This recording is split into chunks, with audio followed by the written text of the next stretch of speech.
Ladies?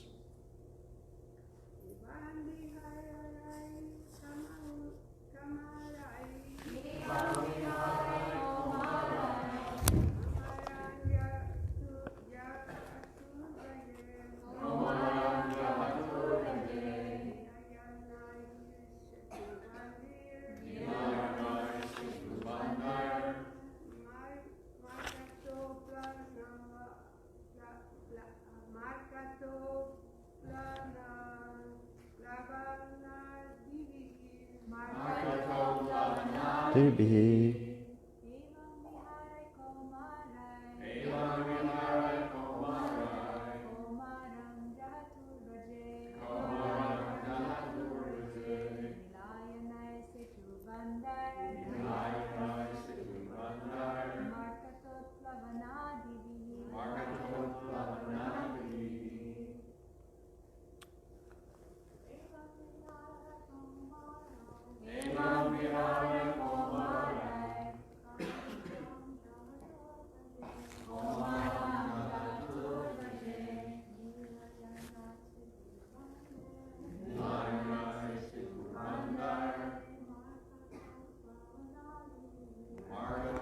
Bhavanadivi.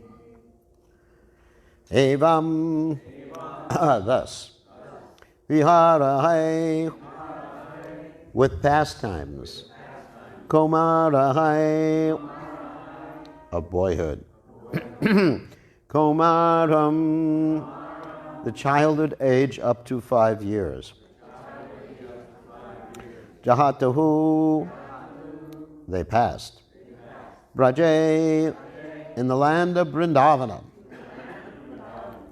Nilayanahai, with sports of chasing about. Setubandahai, with the building of bridges. Markata utplavana, with the jumping around of monkeys.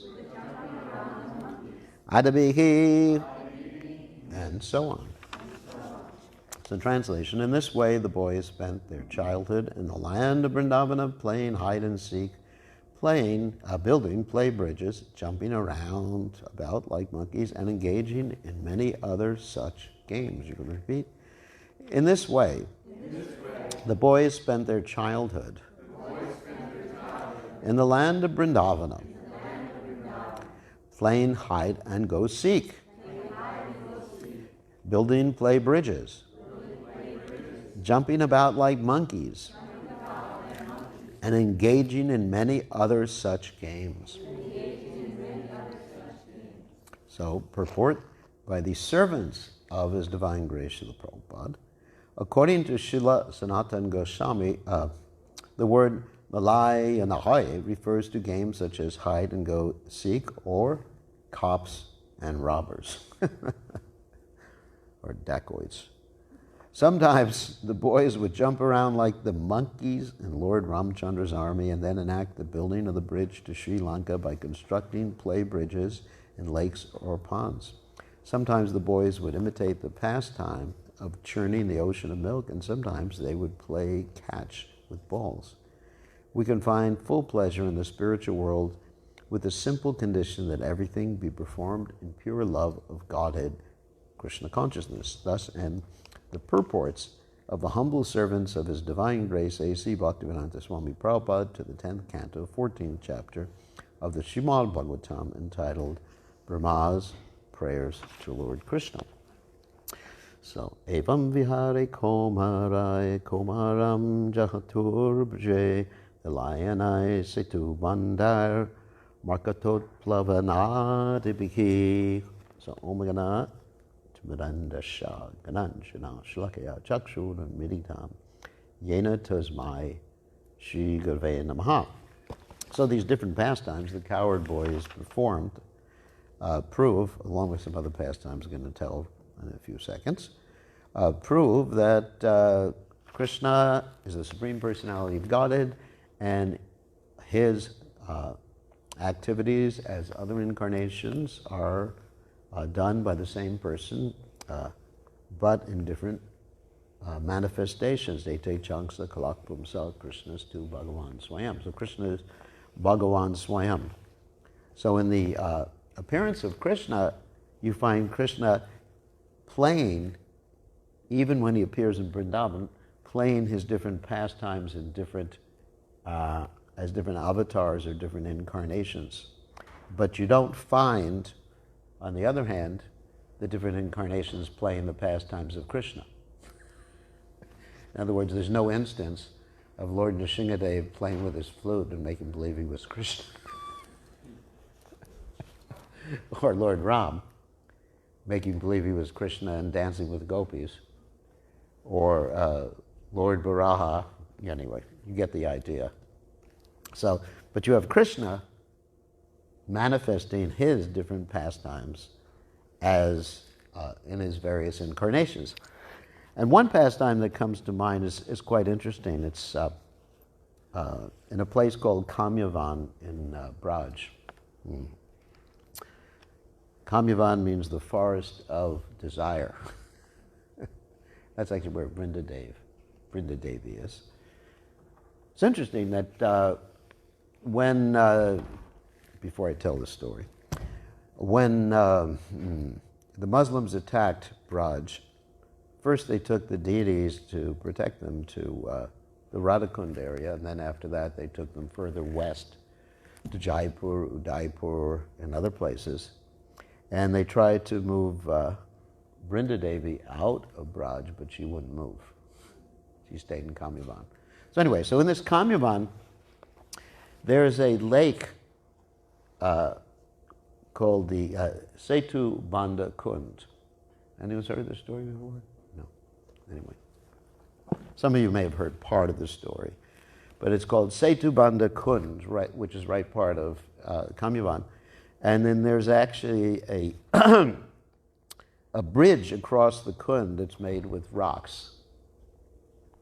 And the story of how that bridge was made is quite interesting. Once upon a time, Krishna, this part of the story you probably know, Krishna and the gopis, they were in this area of Kamyavan, and Krishna said to the gopis, actually, I'm Lord Ram.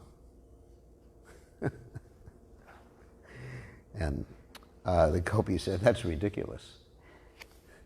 You're not Lord Ram, you're just a little coward boy. You're just like, just calm down, Krishna, basically. Chant Hare Krishna. Of course, they didn't say chant Hare Krishna. So calm down, and Krishna said, no, I'm Ram. If you don't believe me, I'll show you. I'll build a bridge across this Kund. Because the gopis and the coward boys, they wanted to get across the Kund. It was quite a large Kund at that particular juncture. And they wanted a bridge. And the gopis said, no, that's not going to be good enough. If you're actually Lord Ram, you have to have monkeys build the bridge. So then Krishna played his flute, and he called all of the monkeys. And at that time, actually, there were different types of monkeys. Not only the rhesus monkeys that you find at Vrindavan, but also the Hanuman monkeys, the bigger monkeys. You seen the Hanuman monkeys? No. Some of you have been in Vrindavan. They're called langurs. And they're bigger than human beings, basically. And they've been known to carry off little babies sometimes of human beings. So you got to be careful if you're going to bring your baby to Vrindavan. Anyway, so there are different monkeys. So Krishna, he called for the monkeys, and the monkeys built a bridge across this Kund, which is now called Setubandha Kund. Setubandha means the bridge, basically. And of course, that's the original Setubandha is the bridge from India to Lanka that was made by the monkey, Lord Ramchandra's monkeys, and bears, and spiders. There were actually spiders kicking dust. And And it's interesting, Prabhupada commented about his own disciples. He called them his monkeys, monkey disciples anyway, Western monkey disciples anyway. So hopefully we're not so much monkeys anymore. So this is a story of, I think there's like an indirect reference to this. But there's other things that occurred in Krishna's pastimes that show that he was actually the same person as Nrsingadev and Vara and everything like that. You know, there's that famous story of when Krishna was taking rest one night, and he asked his mother to read him a bedtime story. You know, many of us, of course, when I was young, my mother would read me bedtime stories too, not from Krishna book, but, you know, things like Goldilocks and, you know, what Hansel and Gretel and nonsense stories like that. So, actually, when we first joined the Krishna consciousness movement, Srila Prabhupada told the devotees to read every night the Krishna book stories. So I remember sitting around, and Purvaji would remember that, and of course Trishna Prabhu would remember that, sitting around at night right before we took rest and sipping hot milk with bananas in it. You remember that? Had to be bananas and a little, sometimes cardamom and a little cinnamon and other things like that. And sometimes pistachios too. When they're sipping that and hearing Krishna book at night, and it was just like a really warm, fuzzy feeling, taking rest in such a fashion. Nowadays, of course, everybody checks their mobile phones and texts before they go to sleep, and that's why they can't sleep at night. So, but in those days we used to sleep quite well, and we'd talk about Krishna. We'd wake up, we'd dream about Krishna. So Krishna's the same way. You know, Krishna likes to hear about his pastimes before he takes rest at night. So what happened is that once upon a time, Mother Yashoda decided to tell Krishna about his incarnation as Lord Ram. And especially she was telling him about the story of Ram killing Ravan. You know, Ram pulling out his bow and stringing the bow and killing Ravan. It's an interesting story in the Ramayana. Anyway, because I'm reading the Ramayana practically every day. Now, for about an hour I'm reading the Ramayana, because I'm in Maya. So, interesting story in the Ramayana that before Ram encountered the Rakshasas and started killing them, Sita Devi was so, let's say, soft-hearted, she didn't want Ram to kill the Rakshasas. You know, she saw Ram stringing his bow, getting ready to protect the sages and kill the Rakshasas, and Sita Devi said, it's not nice. Basically, let me see if I can remember the whole story. She said, yes, now that you have this bow, the bow will actually invoke in you some qualities that are not so desirable. I'm not saying demoniac qualities, because once one has a weapon in their hands, then it actually encourages one to act impiously. You can try that. I mean, you put a gun in your hand and you just immediately go, boom, boom, dead. You know, you may not shoot someone, but you really get into it. I remember when I was young, we had these toy guns. So Sita Devi said that's going to happen to you, and she began to preach to Lord Ram. She told Lord Ram. Anyway, so there's another point that even Sita Devi was not submissive in like the material sense that you have about, submissive chaste wives. Sometimes people think, well, chaste wives should just be submissive and don't talk unless you're asked a question or given permission to talk. It's like when you're in grade school, you have to raise your hand to talk. So people have that conception about submissive wife. But she actually talked without being asked to talk, and she sort of chastised Lord Ram. She said to Lord Ram that you're going to be encouraged to engage in impious activities like killing Rakshasas. Rakshasas that haven't attacked you. Excuse me. Yeah, and she told a story about once upon a time there was a sage, And this sage was very austere, very pure, very austere. And the demigods got worried. What was their worry? Their worry was that he was performing austerities in order to take their positions in the heavenly planets. So what the demigods did, in this case, in other cases they just sent down a beautiful girl. But in this particular case, Apsara, but in this particular case, Indra came down and he said to this sage, I have this very special bow. Can you keep it safe for me? So he gave it to the sage. And just by holding the bow, the sage started to develop very cruel qualities. It's a fact, when you hold a weapon, it's just like, gets to you after a while. It's the modes of nature. Anyway, and then the sage fell down and Indra and the demigods were happy. So, getting back to the story about Krishna. So, Yashodamai was telling Krishna a bedtime story about Lord Ram killing Ravan, and then Krishna just became inspired and entered into that same mood. And he jumped up on his bed and he grabbed, I guess he had a play bow or something like that, and said, "Let me kill that Ravan! Kill him! Ah, you demon!" And Yashodamai was just, oh my God. Oh. So anyway, so there was Krishna in the mood of one of his other incarnations. Another time that happened, I mean, they get so many stories about this. Another time that happened is that once upon a time, Krishna in Dwarka wanted to see Hanuman. There's also a famous story that's from the Brihad Bhagavatamrita. He wanted to see Hanuman. And he sent a message with Garuda, Krishna, Dwarkadish would like to see you. And Hanuman said, I ain't going anywhere. I'm just following Lord Ram, And he understood the Siddhanta that Krishna is tu Bhagavan Swayam, but still his whole mood of devotion was based upon concentration, meditation, and following the orders of Sri Ram. And this is the chastity of a devotee towards a particular manifestation of God. It's interesting. Even though he may know that all the different manifestations of God are the same person, Advaita, Tuta, Anadir, Ananta, Rupa, Madhyam, Purana, Purusham, Navayovanam Cha. There's one God, and he assumes a variety of forms.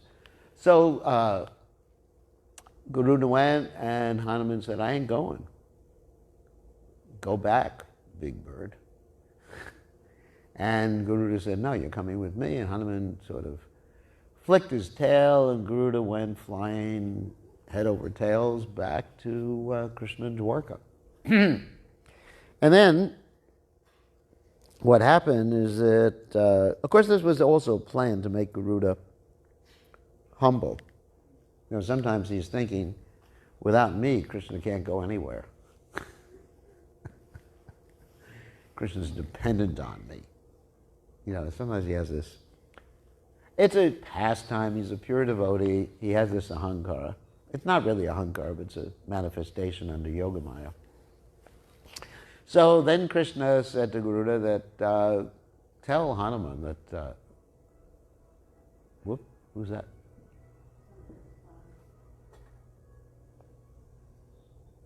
Okay.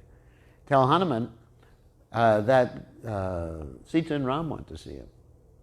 And so Krishna assumed the form of Ram. And Rukmini assumed the form of Sita Devi, and then Hanuman gladly came, and under his own power, of course, and then he saw, there's my Lord. So then there's another proof, of Krishna's tu Bhagavan's way, using stories. And another proof of Krishna, it's several proofs, of Krishna's being connected to his other incarnations, is that you have Ram. Okay, Ram was in the forest. You can see I'm reading the Ramayana. And somehow that's the benefit of jet lag. You wake up at 1 o'clock in the morning, and you understand it's Maya to read the news to find out what happened with the South Carolina primary, you know. So then you just automatically pick up the Ramayana. Anyway, so Ram was in the forest, and when he was in the Dandakaranya forest, first he went to Chitrakoot, and then he went to Dandakaranya after that. Dandakaranya means the forest of austerities, danda, you know, the stick, where you're meant to execute austerities. So Ram and Sita were in the Dandakaranya forest, and lo and behold, this beautiful lady with a beer belly, Surpanaka. It's described that she had a beer belly, you know. I don't know if she drank beer, but, you know, she really had a belly.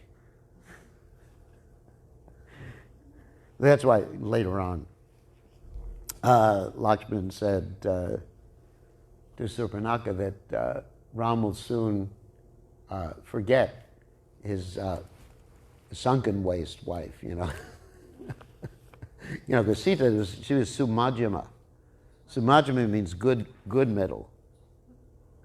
And Surpanaka was Durmajyama, a bad middle. Anyway, sorry about that one. So Surpanaka approached Ram. You all know the story, and she fell in love with Ram, wanted to marry Ram, and then Ram sent her to Lakshmana. Lakshmana sent her back to Ram, and she discovered that she was being made fun of, and she tried to kill Sita Devi, and then Lakshman did an operation on her, a nosectomy, an earectomy. He's the original doctor. So, and then she ran away screaming, of course, and ultimately she influenced Ravan to kidnap Sita Devi. So you would think, you know, that's the end of Surpanaka. Okay, end of Surpanaka, end of story, finished, demon, etc. So, you know, next birth, because she was in love with Krishna in the form of Ram, she was able to basically have a conjugal relationship with Krishna later on. Not with Ram. When Krishna appeared and he went to Mathura, one of the first things he saw after cutting off the washerman's head with his hand, it's described when Krishna went to Mathura, he didn't even need a Sudarshan chakra to cut off the washerman's head. He used his hand, because the washerman wouldn't give him clothes. So anyway, then he ran into this nice lady, hunchback lady, Surpanaka. And Surpanaka, I'm sorry, I'm thinking they are the same person. Kubja was Surpanaka, but Kubja, and he teased her a little bit. He said, "Oh, beautiful girl," and she thought, you know, he was just making fun of her. And he asked for the sandalwood that she was carrying for Kamsa. And what happened is she gave him the sandalwood, she gave it to Balaram, and Krishna straightened her up. And then, acting as her naturally lusty self, she started pulling on Krishna's dhoti. I mean, that's pretty embarrassing. Anyway, never happened to me, thank God. So, you know, pulling on Krishna's dhoti or clothes, whatever the clothes were. And then Krishna, after he killed Kamsa and everything, he actually went to her house. And it's described that on the walls of her house there were pictures that would incite lusty desires. This is in the Krishna book, it's not my imagination. So it's, you know, it's basically, it's Surpanaka with the same mood that she had before, just very, very lusty. And Krishna purified her. Her approach to Krishna was not exactly, you know, on the pure spiritual platform, but Krishna purified her. Akama sarvakama mokshakama dharadi tivrena bhakti yogena yajeta purusham param. That if one wants something free of desire, full of desire, or desirous of liberation, one should approach Krishna enthusiastically. I'm not saying that the lady should just like have this lusty attitude towards Krishna, but she got purified. So that's another instance of, the mix of the different incarnations, which we were talking about before, proving Krishna's tu Bhagavan Swayam, or proving that all these incarnations are the same person.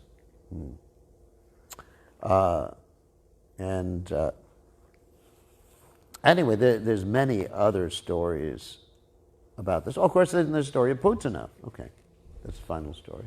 No, I actually have two more stories. You have the story of Putana. Previously, she was the sister of Bali Maharaj. And Bali Maharaj, of course, was doing his sacrifice, and he had taken the heavenly kingdom. And Lord Vamana appeared to bring the heavenly kingdom back to Indra, etc. So Vamana comes to the sacrifice of Bali Maharaj, and Bali Maharaj's sister. She looks at Vamana, and he's very cute. And she manifests a maternal attraction towards him. She just looks at him and says, wow. Sometimes you see a little baby, not me, but sometimes the ladies see a little baby and say, oh, it's so cute. Ladies do that, just like there was a picture of one of my disciples who saw a baby calf and kissed the calf on the lips, just ladies get into these things sometimes. So she, won't mention who it was. It's a picture of it. Anyway, so basically she sees this, it's not a baby, of course, it's, dwarf, Brahman, Dev. And she thinks, how cute, oh, I would like to adopt him. I'd like to have him as my little son. And then what happens is that Vamana pulls his tricks and takes everything away from her brother. And she gets angry and she thinks, well, he may be my son, but I'm going to kill him.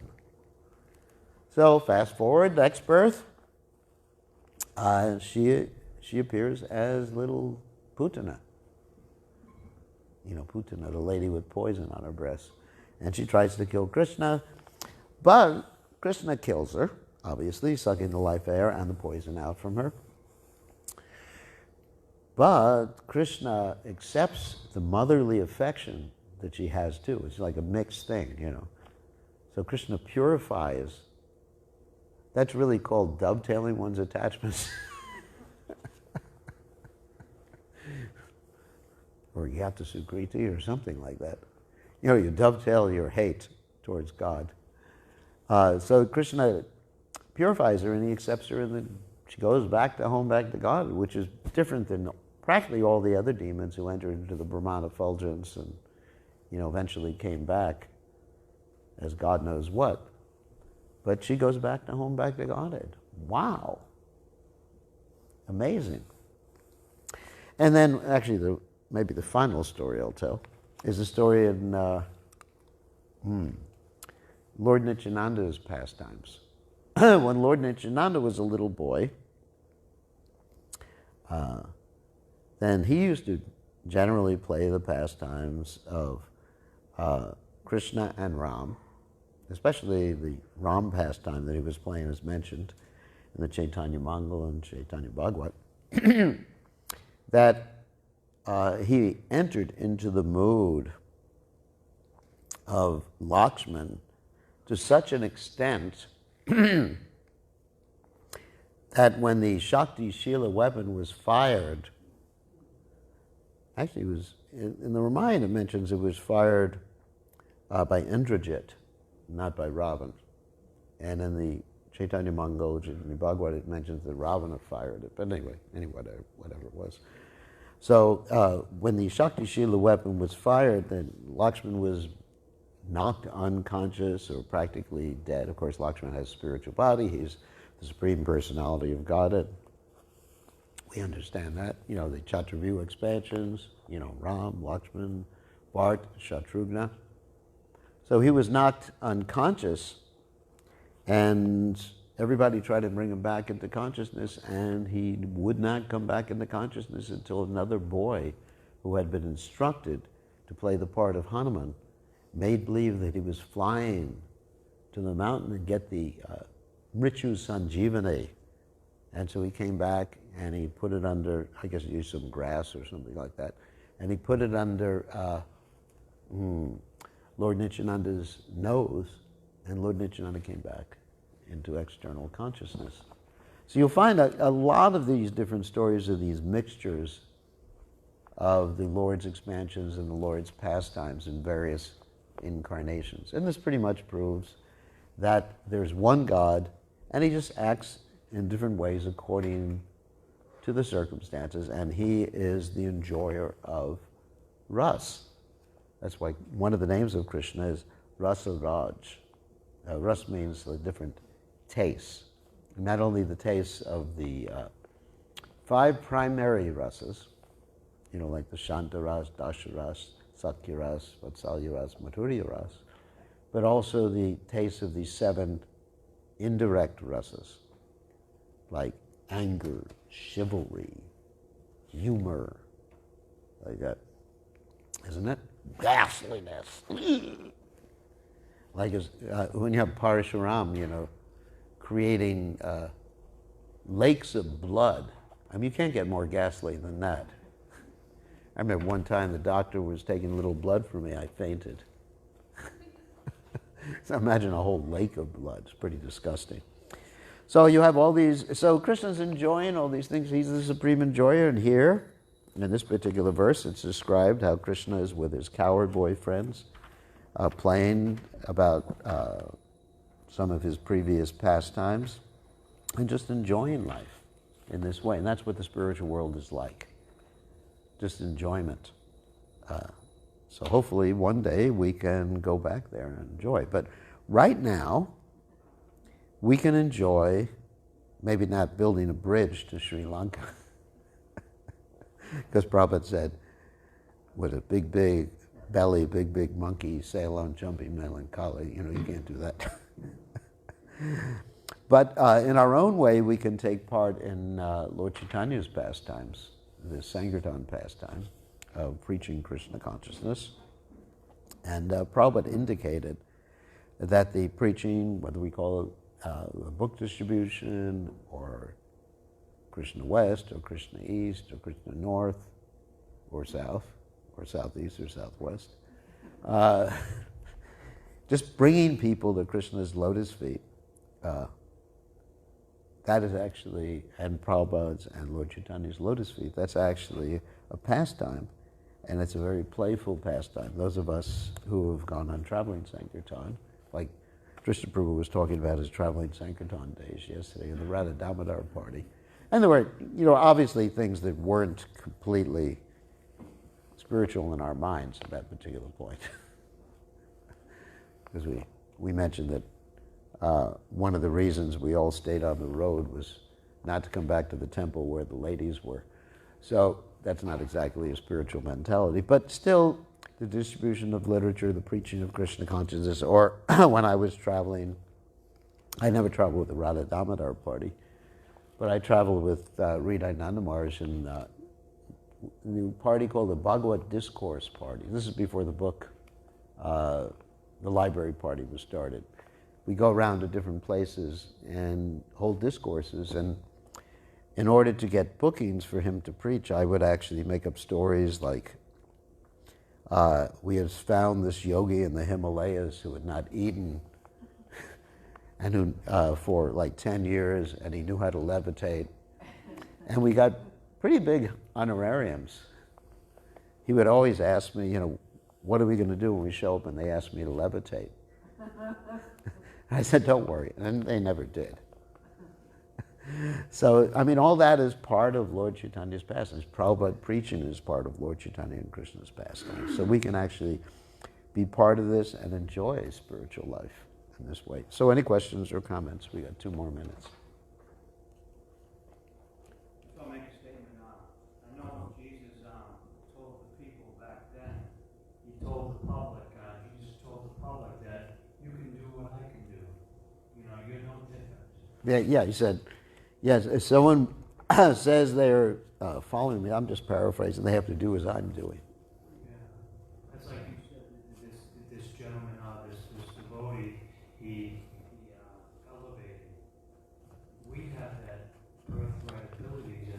He didn't actually elevate. He didn't actually. I was making up that story to get him preaching engagements.